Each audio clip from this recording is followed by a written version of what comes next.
Alhamdulillahi Rabbil Alamin wa sallallahu wa sallam ala nabiyyina Muhammad wa ala alihi wa ashabihi ajma'in amma ba'd.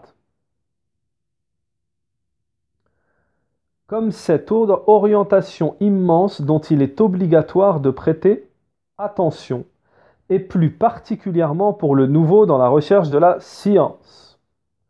Ceci est une question où il y a divergence. Nous parlons d'une question où il y a divergence, qui se produit entre les gens de science. Il ne faut pas, comme le dit Cheikh, un savant, de rendre la divergence une cause de division.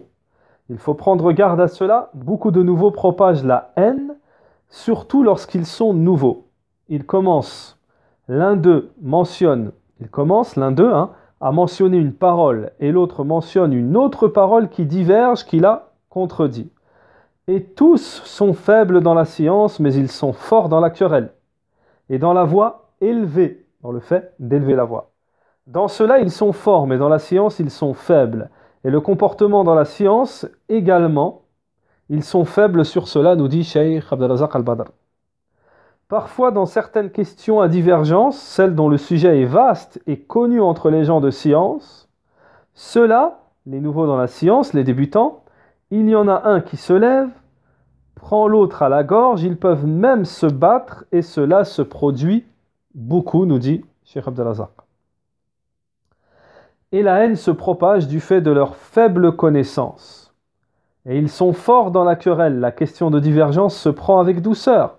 Peut-être que certaines questions de divergence, lorsque certains sont trop durs avec celui qui le contredit, en voulant le rendre, par exemple, apostat, certains sont trop durs dans la divergence, celui qui n'a pas la même position que lui, il le rend parmi les apostats. Tu es comme cela, des choses incroyables, nous dit le Cheikh.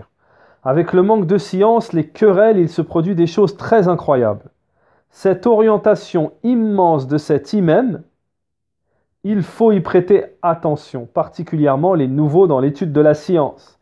Les savants eux-mêmes, on leur donne des excuses sur leurs erreurs, sur les questions de divergence.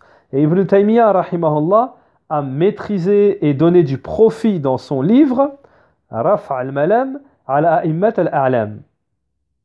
Et je vous dis par Allah, parmi les grâces, celles dont Allah nous a données, c'est que dans notre université, on nous enjoint à lire ce livre.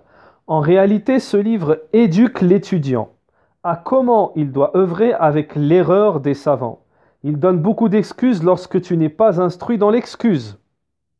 Tu te détourneras, si tu n'es pas instruit dans l'excuse, tu n'es pas éduqué à donner des excuses, tu te détourneras et tu seras mauvais et tu attaqueras le savant, etc. Ce livre, le livre d'Ibn Taymiyyah, rahimahullah, éduque dans ce domaine. Raf' al-Malam ala a'immat al-a'lam. Il est parmi les livres les plus profitables et un livre de valeur dont le comportement, l'éducation et la bonne démarche.